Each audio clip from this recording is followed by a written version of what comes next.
Hello everyone, welcome back to my channel. Today we are going to start brand new chapter, that is lipid biosynthesis. And in this chapter we will discuss four important topics. First one is the biosynthesis of fatty acids and eicosanoids. Second one is the biosynthesis of triacylglycerols. After that I'll come to the biosynthesis of membrane phospholipids, and the last topic that we will discuss in this chapter is biosynthesis of cholesterol, steroids and isoprenoids. But before starting the lecture, this is about me. I am Dr. Manisha Sinha, PhD from Jawaharlal Nehru University, New Delhi in plant microbe interaction. I have qualified CSIR, UGC, NET JRF. Apart from that, I have qualified various national level entrance exam at BSc, MSc and PhD level. I have 8+ year research experience in biological sciences, 4+ year teaching experience and published couple of international research paper. Apart from that, I have attended various national and international conferences. Now let's start the lecture. Lipids की अगर बात करें तो lipids cells में variety of roles perform करते हैं and most important role की अगर बात करें तो दो मोस्ट इम्पॉर्टेंट रोल है. पहला, मोस्ट ऑर्गेनिजम्स में this is the principal form of stored energy and second one is the it is the major constituents of cellular membranes. So lipids cells में दो इंपॉर्टेंट फंक्शंस परफॉर्म करते हैं. पहला, ये principal form है stored energy का most organisms में and दूसरा सेलुलर मेम्ब्रेन का मेजर कॉन्स्टिट्यूएंट्स है. इनके अलावा कुछ लिपिड्स जो होते हैं स्पेशलाइज्ड होते हैं. सो स्पेशलाइज्ड लिपिड्स भी कुछ इंपॉर्टेंट फंक्शंस परफॉर्म करते हैं. फॉर एग्जांपल, कुछ स्पेशलाइज्ड लिपिड्स होते हैं पिगमेंट्स की तरह काम करते हैं and the best example is retinal and carotene. Retinal and carotene ऐसे लिपिड्स हैं जो कि पिगमेंट्स की तरह काम करते हैं and they are involved in visual perceptions. कुछ स्पेशलाइज्ड लिपिड्स होते हैं कोफैक्टर्स की तरह काम करते हैं and the best example is vitamin K. Vitamin K ऐसा लिपिड है जो कि कोफैक्टर की तरह काम करता है. Third example is detergents. कुछ स्पेशलाइज्ड लिपिड्स डिटर्जेंट्स की तरह भी काम करते हैं and the most example is wild salts.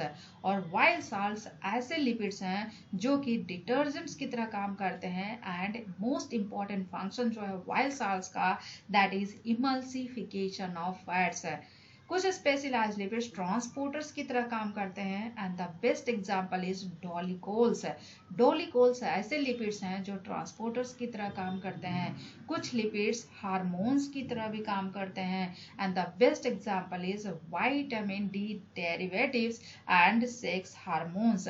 कुछ lipids extracellular and intracellular messenger की तरह भी काम करते हैं and the best example of lipids that serve as extracellular and intracellular messengers are eicosanoids, phosphatidylinositol derivatives. And कुछ lipids membrane proteins के लिए एंकर का भी काम करते हैं and the best example is covalently attached fatty acids, प्रीनाइल groups and phosphatidyl इनोसिटोल्स.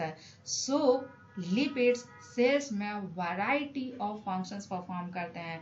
Means cells में variety of lipids present होते हैं और वैरायटी ऑफ लिपिड्स की सिंथेसाइज करने की जो एबिलिटी होती है वो सारे ऑर्गेनिजम्स में इसेंशियल होती है. सो इस चैप्टर में हम 3 इंपॉर्टेंट टॉपिक डिस्कस करेंगे. First one is the biosynthesis of fatty acids. Fatty acids की अगर बात करें तो fatty acids are primary components of both triacylglycerols and phospholipids. Fatty acid किसका कंपोनेंट है? ट्राइएसाइलग्लिसरॉल एंड फॉस्फोलिपिड्स का प्राइमरी कंपोनेंट है. That's why we first discuss biosynthesis of fatty acids. Next, I'll come to the assembly of fatty acids into triacylglycerols and the simpler membrane phospholipids.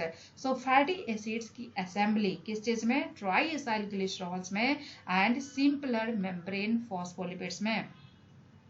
After that I come to the synthesis of cholesterol. Cholesterol की अगर बात करें तो they are component of some membranes and precursor of steroids. Cholesterol क्या है? Eukaryotic membranes के component होते हैं एंड दूसरा ये प्रिकर्सर होता है किस चीज का? स्टेरॉइड्स का। स्टेरॉइड्स की अगर बात करें तो they are wild acids, sex hormones and एड्रीनोकोर्टिकल hormones. Wild acids, sex hormones and एड्रीनोकोर्टिकल hormone किससे बनता है? ये कोलेस्टेरॉल से बनता है। सो कोलेस्टेरॉल क्या है? प्रिकर्सर है किसका? स्टेरॉइड्स का। Now coming to biosynthesis of fatty acids. Fatty acids की बायोसिंथेसिस से पहले आते हैं किस चीज का? Fatty acid oxidation. So fatty acid oxidation का पाथवे अगर देखें तो fatty acid oxidation, this is the pathway of fatty acid oxidation. ये क्या है? This is pathway of fatty acid oxidation. Fatty acid oxidation का अगर पाथवे देखें तो ईच सक्सेसिव स्टेप में 2 कार्बन यूनिट रिलीज होता है। ये क्या है? 2 कार्बन यूनिट। और वो 2 कार्बन यूनिट क्या है? Acetyl coenzyme A. This is the first carbon, this is the second carbon. So किसी भी फैटी एसिड का जब ऑक्सीडेशन होता है तो वो 4 स्टेप्स में सक्सेसिव रिएक्शन होते हैं और ईच साइकिल में 2 कार्बन यूनिट रिलीज होता है and that is acetyl coenzyme A. अब ये जो 4 स्टेप है वो क्या है? First one is the oxidation, second one is hydration, third one is again oxidation and fourth one is acyl transfer. So each successive step में 2 carbon unit release होता है and that 2 carbon unit is acetyl coenzyme A. So fatty acid oxidation का जब pathway discover हुआ तो biochemist ने ये सोचा कि फैटी एसिड जो बायोसिंथेसिस होती है that is the reversal of fatty acid oxidation, but this is not the case. Biosynthesis of fatty acid and oxidation of fatty acid both are entirely different process और दोनों में काफी ज्यादा difference है। वो डिफरेंस क्या है? Fatty acid biosynthesis and fatty acid oxidation different pathway के थ्रू होता है और दोनों डिफरेंट सेट्स ऑफ एंजाइम्स के थ्रू कैटालाइज होता है। मींस फैटी एसिड बायोसिंथेसिस में एंजाइम कुछ और होंगे, फैटी एसिड ऑक्सीडेशन में एंजाइम्स कुछ और होंगे। दूसरी खास बात, fatty acid biosynthesis and fatty acid oxidation cell में डिफरेंट प्लेस पे होता है। फॉर एग्जाम्पल अगर फैटी एसिड बायोसिंथेसिस की अगर बात करें तो ये होता है कहाँ पे? साइटोप्लाज्म में।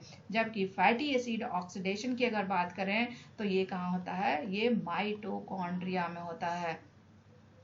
Fatty acid biosynthesis and fatty acid oxidation दोनों इंटायरली डिफरेंट प्रोसेस है विथ रेस्पेक्ट टू, ये डिफरेंट पाथवे है, डिफरेंट पाथवे के थ्रू होता है, different sets of enzymes involve होते हैं एंड सेल्स में डिफरेंट प्लेस पे होता है। नॉट ओनली दिस, इसके अलावा भी फैटी एसिड जब ऑक्सीडेशन होता है तो 2 कार्बन यूनिट रिलीज होते हैं ईच सक्सेसिव स्टेप में and that is acetyl coenzyme ए। जबकि फैटी एसिड बायोसिंथेसिस की अगर बात करें तो इसमें 2 कार्बन यूनिट का पार्टिसिपेशन नहीं होता है बल्कि 3 कार्बन यूनिट का पार्टिसिपेशन होता है and this 3 carbon unit is malonyl coenzyme A. क्या है? Malonyl coenzyme A. So fatty acid oxidation में एसिटाइल कोएंजाइम ए इन्वॉल्व होता है जबकि फैटी एसिड बायोसिंथेसिस में मैलोनाइल कोएंजाइम ए इन्वॉल्व होता है। So this is the structure of malonyl coenzyme A. This is the first carbon, this is the second carbon, this is the third carbon. अगर इस मैलोनाइल coenzyme ए के structure को ध्यान से देखेंगे तो ये देखेंगे कि this is the acetyl coenzyme A और एसिटाइल कोएंजाइम ए में एडिशनल कार्बन डाइऑक्साइड है, then it forms the malonyl coenzyme A. अब ये एडिशनल कार्बन डाइऑक्साइड कहाँ से आता है? ये एडिशनल कार्बन डाइऑक्साइड आता है बाइकार्बोनेट से। सो मैलोनाइल कोएंजाइम ए कैसे बनता है? मैलोनाइल कोएंजाइम ए बनता है 2 चीजों से। First one is the acetyl coenzyme A and second one is the bicarbonate. So acetyl coenzyme A and bicarbonate ये मिलके क्या बनाते हैं? मैलोनाइल कोएंजाइम ए। और इस रिएक्शन की खास बात ये है कि ये रिएक्शन जो होता है इरिवर्सिबल रिएक्शन है। सो एसिटाइल कोएंजाइम ए से मेलोनाइल कोएंजाइम ए बन जाएगा, तो मेलोनाइल कोएंजाइम ए वापस एसिटाइल कोएंजाइम ए नहीं बनाएगा। दूसरी खास बात है, इस रिएक्शन को जो एंजाइम कैटालाइज करता है that is acetyl coenzyme A carboxylase. क्या है? एसिटाइल कोएंजाइम ए कार्बोक्सिलेज। और एसिटाइल कोएंजाइम ए कार्बोक्सिलेज को ACC से भी रिप्रेजेंट करते हैं। सो ACC stands for acetyl coenzyme A carboxylase. So acetyl coenzyme A bicarbonate मिलकर क्या बनाता है? मेलोनाइल coenzyme A. So मेलोनाइल coenzyme A का जो सिंथेसिस है वो रिएक्शन जिस एंजाइम से कैटालाइज होता है that is acetyl coenzyme A carboxylase. अब ये एसिटाइल कोएंजाइम ए कार्बोक्सिलेज बैक्टीरियल सेल्स में भी होते हैं, एनिमल सेल्स में भी होते हैं एंड प्लांट सेल्स में भी होते हैं। ACC किस में होते हैं? बैक्टीरियल सेल्स में भी होते हैं, दूसरा एनिमल सेल्स में भी होते हैं एंड तीसरा प्लांट सेल्स में भी होते हैं। सो फैटी एसिड बायोसिंथेसिस तीनों सेल्स में होते हैं, बैक्टीरियल सेल्स में भी होते हैं, एनिमल सेल्स में भी होते हैं, प्लांट सेल्स में भी होते हैं। मीन्स ये प्रोकैरियोट्स में भी होते हैं एंड यूकैरियोट्स में भी होते हैं। बट यहाँ पे इंपॉर्टेंट चीज ये है कि बैक्टीरियल सेल्स में जो एसिटाइल कोएंजाइम ए कार्बोक्सिलेज होता है इसमें 3 डिफरेंट पॉलीपेप्टाइड सब यूनिट से बने होते हैं, जबकि एनिमल सेल्स में जो एसिटाइल कोएंजाइम ए कार्बोक्सिलेज होता है ये सिंगल पॉलीपेप्टाइड चेन होता है, बट ये मल्टी फंक्शनल होता है। क्या होता है? मल्टी फंक्शनल होता है। मल्टी फंक्शनल का मतलब क्या हुआ? जो 3 डिफरेंट पॉलीपेप्टाइड चेन में प्रॉपर्टी है वो तीनों के तीनों ये सिंगल पॉलीपेप्टाइड चेन में है। प्लांट सेल की अगर बात करें तो प्लांट सेल में दोनों तरह के एसिटाइल कोएंजाइम ए कार्बोक्सिलेज होते हैं। अब सवाल यहाँ पे यह है कि जो एसिटाइल कोएंजाइम ए कार्बोक्सिलेज है इसमें 3 डिफरेंट पॉलीपेप्टाइड चेन है और तीनों का अलग अलग फंक्शन है। सिमिलरली एनिमल सेल्स में सिंगल पॉलीपेप्टाइड चेन है और सिंगल पॉलीपेप्टाइड चेन में ही 3 पॉलीपेप्टाइड चेन का फंक्शन इन्वॉल्व है। तो सवाल यहाँ पे यह है कि ये 3 फंक्शनल पॉलीपेप्टाइड चेन क्या है? 3 फंक्शनल पॉलीपेप्टाइड चेन की अगर बात करें तो एसिटाइल कोएंजाइम ए कार्बोक्सिलेज में 3 फंक्शनल रीजन्स होते हैं। First one is the biotin carboxylase, second one is the biotin carrier protein and third one is the trans carboxylase. क्या होता है? Trans carboxylase. अब बैक्टीरियल सेल्स में क्या होगा? ये तीनों पॉलीपेप्टाइड अलग अलग होंगे, लेकिन एनिमल सेल्स में ये सिंगल पॉलीपेप्टाइड में ये तीनों रीजन्स प्रेजेंट होंगे। नेक्स्ट इंपॉर्टेंट पॉइंट की अगर बात करें तो चाहे वो 3 डिफरेंट पॉलीपेप्टाइड चेन हो या फिर single multifunctional polypeptide chain हो, एक चीज कॉमन होगा और वो क्या होगा? Prosthetic group. और वो प्रोस्थेटिक ग्रुप क्या होगा? बायोटीन।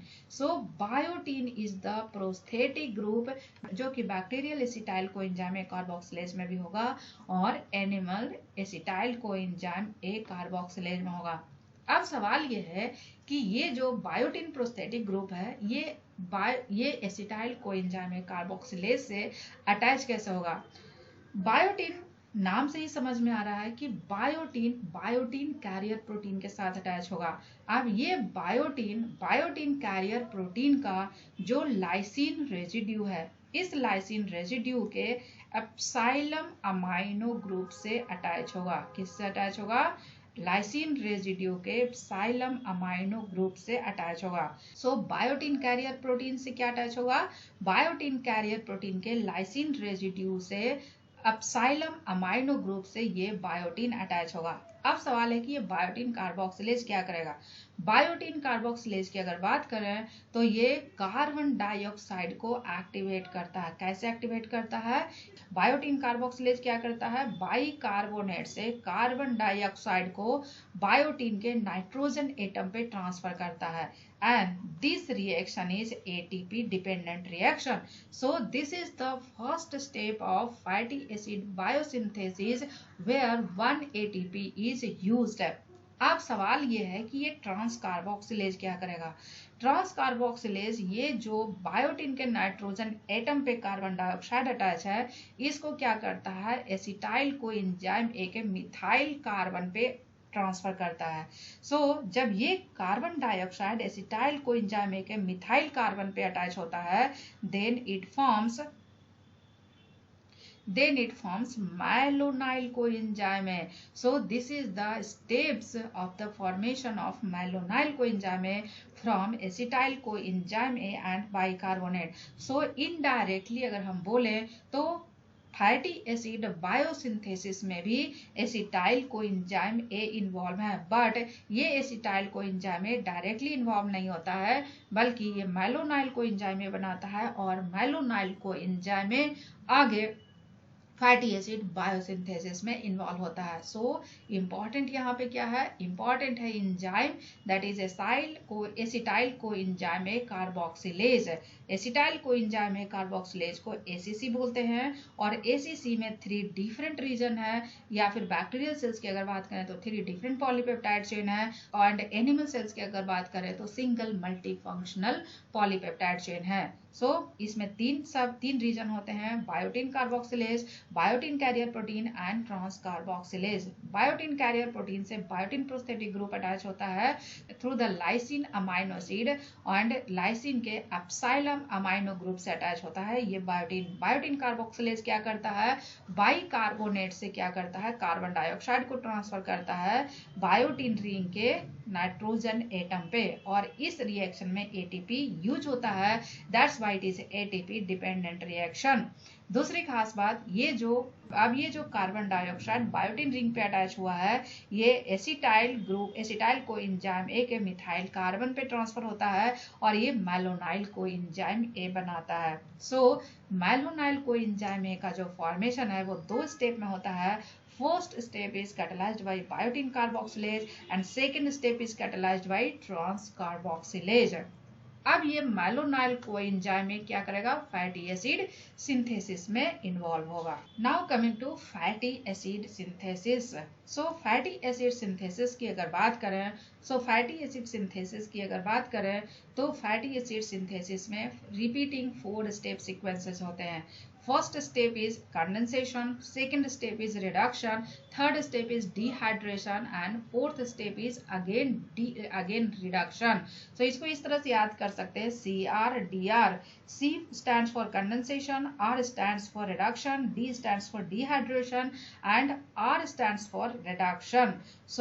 किसी भी फैटी एसिड की जो सिंथेसिस होती है उसमें ये 4 स्टेप सीक्वेंस का रिपीट होता है। क्या होता है, 4 स्टेप सीक्वेंस का रिपीट होता है, और ईच साइकिल में जो ये 4 स्टेप का साइकिल है, इसमें फैटी एसिड 2 कार्बन यूनिट से क्या होता है, इलोंगेट होता है, मीन्स एक्सटेंड होता है। अब ये जो रिएक्शन है, ये रिएक्शन एक एंजाइम से कैटालाइज होता है जो कि मोस्ट इंपॉर्टेंट है, and that enzyme is fatty acid synthase. वो क्या है, fatty acid synthase. Fatty acid synthase को FAS से भी रिप्रेजेंट करते हैं। फैटी एसिड बायोसिंथेसिस के लिए जो एंजाइम इंपॉर्टेंट है that is fatty acid synthase. अब यहाँ पे इंपॉर्टेंट पॉइंट ये है कि fatty acid oxidation and fatty acid biosynthesis में एक डिफरेंस और है। Fatty acid oxidation and biosynthesis में वो डिफरेंस क्या है, वो डिफरेंस है इलेक्ट्रॉन कैरिंग कोफैक्टर का एंड एक्टिवेटिंग ग्रुप का। क्या है, first one is the electron carrying cofactor. क्या है, electron carrying cofactor, and second one is the activating group. क्या है, second one is the activating group है।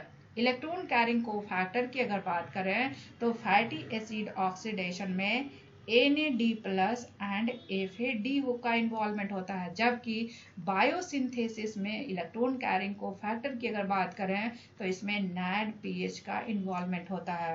एक्टिवेटिंग ग्रुप की अगर बात करें तो फैटी एसिड ऑक्सीडेशन में कोएंजाइम ए का थियोल ग्रुप इन्वॉल्व होता है। क्या होता है, कोएंजाइम ए का थियोल ग्रुप इन्वॉल्व होता है। कोएंजाइम ए का थियोल ग्रुप इन्वॉल्व होता है, जबकि फैटी एसिड बायोसिंथेसिस में एक्टिवेटिंग ग्रुप की अगर बात करें तो इसमें इंजाइम बॉन्ड थियोल ग्रुप होता है। क्या होता है? इसमें इंजाइम बॉन्ड थियोल ग्रुप होता है। This is the enzyme bond thiol group है। सो फैटी एसिड बायोसिंथेसिस में फैटी एसिड सिंथेस के साथ ही एसएच ग्रुप बॉन्ड होता है। So fatty acid oxidation and fatty acid biosynthesis में एक और डिफरेंस है, वो डिफरेंस क्या है? इलेक्ट्रॉन कैरिंग कोफैक्टर का एंड एक्टिवेटिंग ग्रुप का। इलेक्ट्रॉन कैरिंग कोफैक्टर ऑक्सीडेशन में क्या होता है? NAD प्लस एंड FAD, जबकि एक्टिवेटिंग ग्रुप क्या होता है? Thiol group of coenzyme A. जबकि फैटी एसिड बायोसिंथेसिस की अगर बात करें तो इसमें इलेक्ट्रॉन कैरिंग कोफैक्टर जो होता है NADPH होता है। एक्टिवेटिंग ग्रुप की अगर बात करें तो एंजाइम बॉन्ड थियोल ग्रुप होता है। नेक्स्ट इंपॉर्टेंट पॉइंट है फैटी एसिड सिंथेस की अगर बात करें तो फैटी एसिड सिंथेस का दो वेरिएंट होते हैं। First one is the fatty acid synthase 1, second one is the fatty acid synthase 2। Fatty acid synthase 1 की अगर बात करें तो ये वर्टिब्रेट में होते हैं एंड फंजाई में होते हैं। किस में होते हैं? वर्टिब्रेट में होते हैं एंड फंजाई में होते हैं। जबकि फैटी एसिड सिंथेस 2 की अगर बात करें तो ये प्लांट्स में होते हैं एंड बैक्टीरिया में होते हैं। किस में होते हैं? प्लांट्स में होते हैं एंड बैक्टीरिया में होते हैं। अब सवाल यह है कि fatty acid synthase 1 and fatty acid synthase 2 में डिफरेंस क्या है? फैटी एसिड सिंथेस 1 की अगर बात करें तो they consist of single multifunctional polypeptide chain. क्या होता है? They consist of single multifunctional polypeptide chain होता है। क्या होता है? Multifunctional polypeptide chain. जबकि फास्ट 2 की अगर बात करें तो they are dissociated system, means इनका जो पॉलीपेप्टाइड चेन होता है वो डिफरेंट सेपरेट होता है। क्या होता है? सेपरेट होता है। So it is just like acetyl coenzyme A carboxylase. Bacterial cells में क्या थे? एसिटाइल कोएंजाइम ए कार्बोक्सिलेज, वो 3 डिफरेंट पॉलीपेप्टाइड चेन थे। जबकि एनिमल सेल्स की अगर बात करें तो single multifunctional polypeptide chain थे। सिमिलरली फैटी एसिड सिंथेस भी दो तरह के हैं, fatty acid synthase 1 and fatty acid synthase 2। Fatty acid synthase 1 की अगर बात करें तो ये सिंगल मल्टीफंक्शनल पॉलीपेप्टाइड चेन है, जबकि फैटी एसिड सिंथेस 2 की अगर बात करें तो ये डिसोसिएटेड सिस्टम है, मीन्स इस डिफरेंट पॉलीपेप्टाइड चेन सेपरेट है, मीन्स इसमें सेपरेट पॉलीपेप्टाइड चेन्स है। और क्योंकि fast 1 single multifunctional polypeptide chain है, इसीलिए इसमें प्रोडक्ट रिलीज होते हैं एक ही बार। जब फैटी एसिड की बायोसिंथेसिस होती है तो एक ही बार प्रोडक्ट रिलीज होते हैं। सो जब भी फैटी एसिड की सिंथेसिस होती है फैस्ट 1 के थ्रू, तो जब ये 16 कार्बन तक पहुंच जाता है तो ये क्या होता है? रिलीज हो जाता है। और 60 कार्बन फैटी एसिड को क्या बोलते हैं? पाल्मिटेट। 16 कार्बन फैटी एसिड को क्या बोलते हैं? पाल्मिटेट। पाल्मिटेट के कार्बन नंबर 16 की अगर बात करें तो it is derive from methyl carbon of acetyl coenzyme है। जबकि 15 कार्बन की अगर बात करें तो it is derive from carboxyl carbon of acetyl coenzyme ए। ये एसिटाइल कोएंजाइम ए के कार्बोक्सिल कार्बन से डिराइव होता है। दूसरी खास बात, पाल्मिटेट का अदर कार्बन जो होते हैं वो मैलोनाइल कोएंजाइम ए के कार्बन से डिराइव होते हैं। सो this is important regarding fast 1। Fast 2 की अगर बात करें, क्योंकि इनके पॉलीपेप्टाइड चेन्स डिफरेंट हैं, सेपरेट हैं और ये डिसोसिएटेड सिस्टम है, सो इनका जो इंटरमीडिएट होते हैं वो भी डिफ्यूजिबल होते हैं। क्या होते हैं? डिफ्यूजिबल होते हैं। और क्योंकि इंटरमीडिएट डिफ्यूजिबल होता है इसीलिए ये अदर पाथवे में भी इन्वॉल्व हो जाता है। Means for example lipoic acid synthesis में इन कुछ प्रोडक्ट्स लाइपोइक एसिड सिंथेसिस में इन्वॉल्व होते हैं। सो this is all about fatty acid synthase. और अभी जो हमें पढ़ना है वो पढ़ना है मैमेलियन फैटी एसिड सिंथेज के बारे में। किसके बारे में पढ़ना है? मैमेलियन फैटी एसिड सिंथेज के बारे में पढ़ना है। So in next class we will discuss about mammalian fatty acid synthase and different steps of biosynthesis of fatty acid. So stay tuned for the next lecture, and if you like this video, please do like, share and subscribe.